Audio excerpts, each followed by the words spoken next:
I'm Jeff, I'm an alcoholic. So Denise asked me to speak through my wife. And, my wife said, Denise would like you to speak. And I'm like, oh man, Denise mustn't have heard me speak ever before, because if she did, she wouldn't be asking me. And then I sit down and she's like, we're going to record it. And I'm like, okay. And, it's all basically because I'm built on fear. I have this huge fear that you're going to find out actually who I am and that I don't know what I'm doing. And I also have a fear that I'm not going to be accepted. And it's crazy sitting up here, right? Because all I want is everybody's attention. And I have everybody's attention right now, and I don't want it, right? What I really want is you to just look at me and say, hey, you're cool. And that's good enough. Like, I don't want to be a friend. I don't want any of that. I don't want any chains attached. I just want to be accepted by that approval. And the only way I get that approval today is through a higher power and through having a conscious contact with that higher power on a daily basis. And I never knew that's what I really needed in life. What I thought I needed was that approval. And the way I got that approval was I drank and I did drugs, and I made you think I was crazy so that I could fit in. And because a lot of the people that I hung around were pretty crazy people. And none of them really turned out to be alcoholics. A couple of them, they're still trying to find their way here. But I found out when I was young that if I made you think I was crazy, I wouldn't have to do the things that you did to get your approval, because everybody's jumping off cliffs into water, everybody's riding dirt bikes, shooting guns, just being boys, and all that shit scared the hell out of me. So what I did was I would jump off the highest jump first into the water, right? And that was it, I'm done. I don't have to jump anymore because I did it, right? So, and those are kind of the things I would do. It was completely insane. And, but the first time I drank, I didn't really know what I was looking for. And, but I found out when I drank, I fit in. And like the glass wall that separated me from you came down. Because that's kind of how I lived my life, was like I was in a bubble and everybody else was out there. And so when I drank, I found that out. So I wanted that feeling for the rest of my life. I just wanted to fit in. So I continued to drink, and when an alcoholic drinks, what happens is there's a phenomenon of craving, and there's a physical compulsion, and I can't stop drinking. So I was brought up with good morals, good values. I went to CCD. My mother was a Catholic that went to St. Philip's in Grafton, which was what I thought was the worst church in all of the churches. So my father was a Protestant. He never went to church with us. And the last time I went to CCD, I remember like you could study whatever you wanted through the day, but that was like the half point where like you could take a hit, and then by the end of the day it was just the right time when you were getting out of school, and it was like, all right, it's on. And the last time I was at CCD was one of those times, and I wasn't the type of person where I denounced God. It wasn't for me. Like, I didn't even think about it. Things like that I don't even think about. So when I would pray, right, it was all for selfish things. Everything was for selfish. Like, I'm such an introvert, and I'm so afraid of everything. Like, I couldn't even go up and talk to women, right?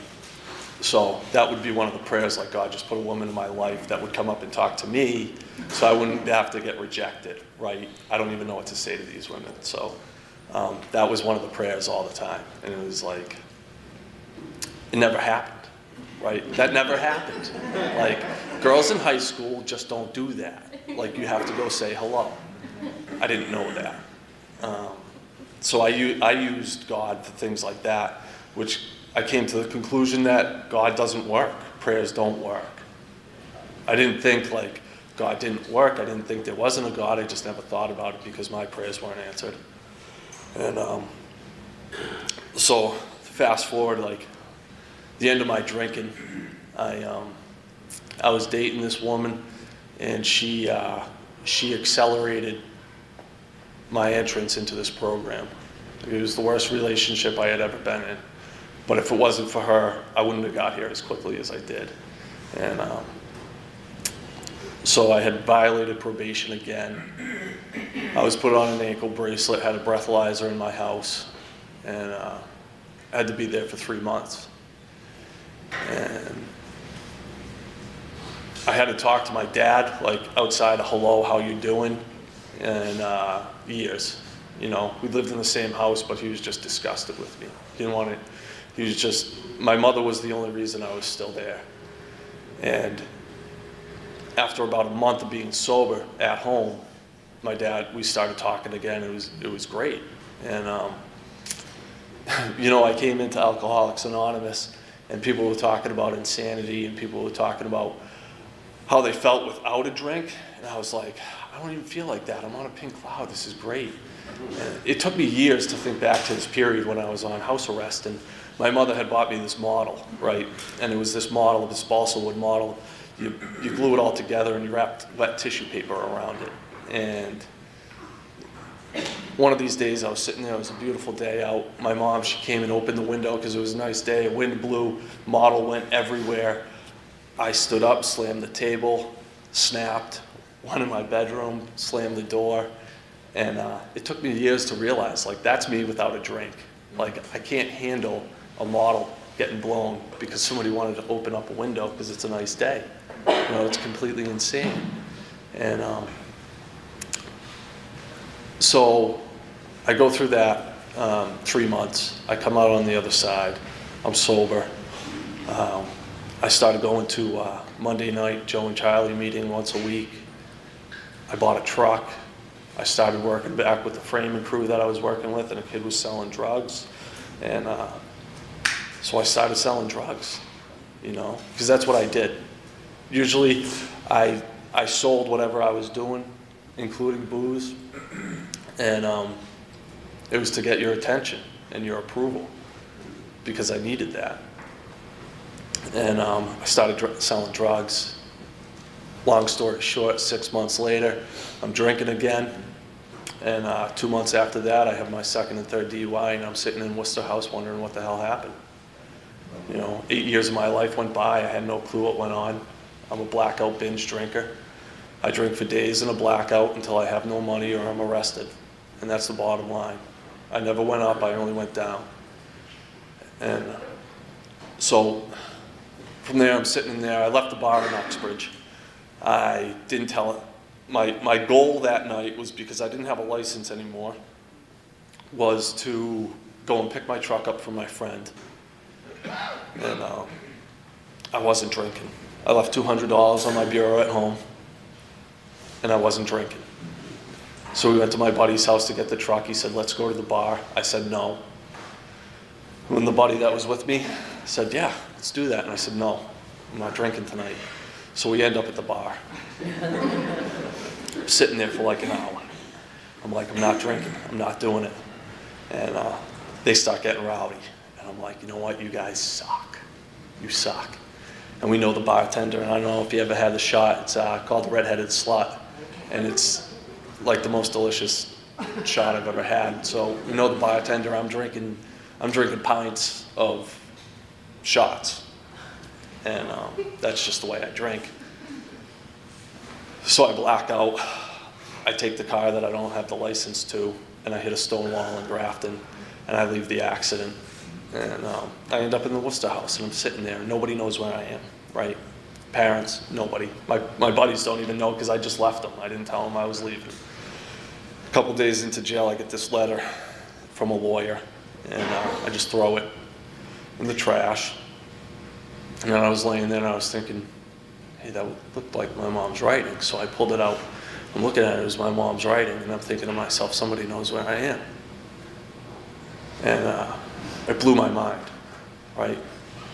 So at that point, the other night I heard somebody say, you can believe that everything in life is a miracle and nothing in life is a miracle.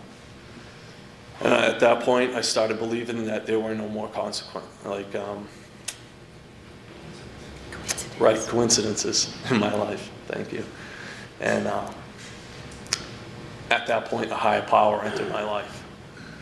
And I spent 88 days in jail, unsentenced. I continued to pray on a daily basis. And the interesting thing that happened was I got this little voice in the back of my head. It was God consciousness, what I believe to be a God consciousness. And I was screwed. Like, my second DUI, I was in multiple accidents, did a breathalyzer, did a sobriety test. I was all done, you know. Third DUI, hit a stone wall, left the scene of the accident. And it wasn't good. It wasn't good. So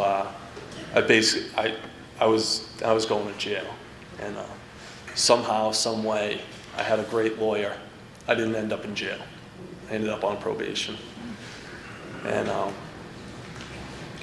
the only way I can explain that is a higher power, right? That's the only way I can explain that.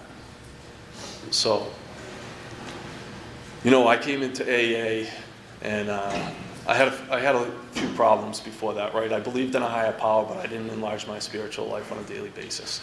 And there were a couple times after I got out of jail, like, if you're not enlarging your spiritual life, you're using. That's the bottom line. Like, it doesn't, the grace of God enters your life and stays for a little while, but if you don't enlarge upon that, you're gonna drink. That's the bottom line. That's how it worked for me. So,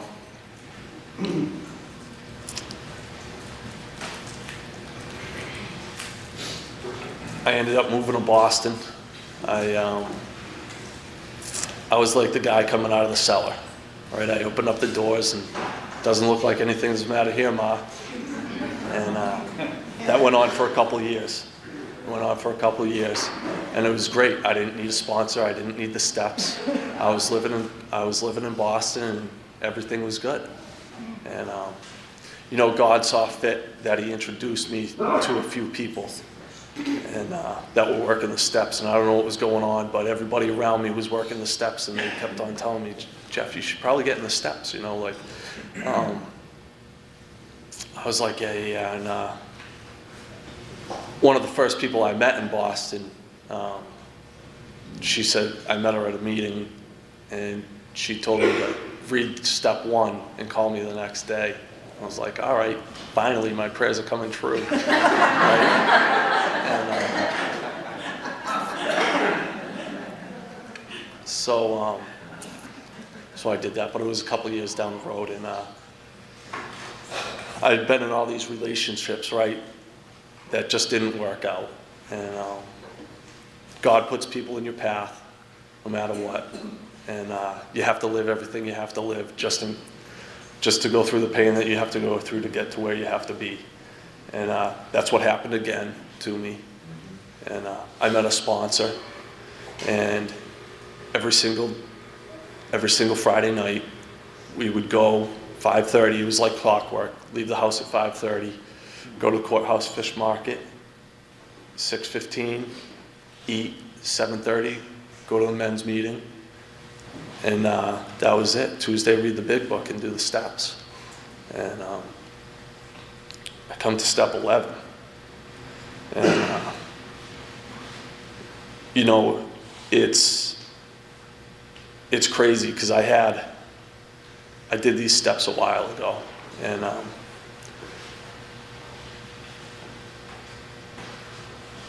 for a long time, like up until about last year in May, right, I had a lot of self-reliance around these steps, a lot of self-knowledge. And I was good for a long time. And then I was around my anniversary, and I was on fire again. And I was like, man, where did that fire come from? Where did it go? Like 5 years ago, I was on fire too, and just self-knowledge, self-reliance failed me. You know, I slowly got away from a higher power. It was still present, but it wasn't like it's supposed to be, right? And I started calling some people. I started going back to church. Not that church is the answer, but it is part of my part of what I need to do. And I started listening some more instead of starting to talk, you know. And what helps me today is I put on a guided meditation because it's real difficult for me to get quiet in my head. And what happens is I want to run, sleep. Run, sleep. And I miss life, right? Life is happening and I'm just running. And I got to get shit done. And life's happening and I fall asleep. And I get up and do it again. And in the middle of life, I need to remember that I need to take a deep breath, right? You gotta stop and smell the roses for once in a while. So I try and do that, and I center myself, and I look what's going on throughout my day. And typically what happens if I haven't prayed in the morning, if I haven't touched base with my higher power in the morning, my life's not going so great, right? I'll get an email. There's one particular person really in the office, right? That, and it's through an email, so you don't know inflection or anything like that. But it's straight and it's to the point. I do not want to see this. It's like, oh, you did not just say that to me. Right? I mean, come on. She's just doing her job. And I need to take a deep breath, right? And I need to get centered. And I need to, where is it? We pause when agitated or doubtful. Ask for the right thought or action. The right thought or action is not responding to that email with what I want to say at that point. The right thought of action is to take a deep breath and meditate for a minute and touch base with my higher power, who I never knew really until step 11. I knew him, I had a spiritual experience, but until I started touching base with him on a daily basis throughout my day, I never really knew what God could do for me and what God could bring me through. And you know, what God does for me today is he keeps me out of all the sticky situations. He keeps me from responding to things that I shouldn't be responding to. And it helps me through my life at home, through my life during the day, and through my actions. Because I can't run on self-will anymore. It doesn't work like that for me. My self-will get me into trouble every single time. And the decisions that I make, I can't make them on my own. I need guidance. I need to touch base with another alcoholic. And what my sponsor taught me is that I need to go to God, right? I can't be relying on another person. I can't be calling my sponsor every single time like life is out of control, calling up saying, this is what I got the problem. Because every time I've done that, I've got, wow, Jeffrey, wow. Let's pray on this. It's like, dude, that's not, like, can you just tell me what to do for once? Like, I just need to know what to do. It's like, I've never got that answer. Like, I've never been told that answer. So I've come to believe that I need to pray on a daily basis to touch base with my higher power. And in sticky situations throughout my life, I need to get centered, and I need to listen, and I need to be present in the day, right? I need to go in, and I need to find out who I am. And when I go in and I find out who I am, I can see what I need to do and who I need to be, right? So it's an honor and a privilege to be speaking at a meeting, and it's an honor to be with all you people today. Thanks for listening.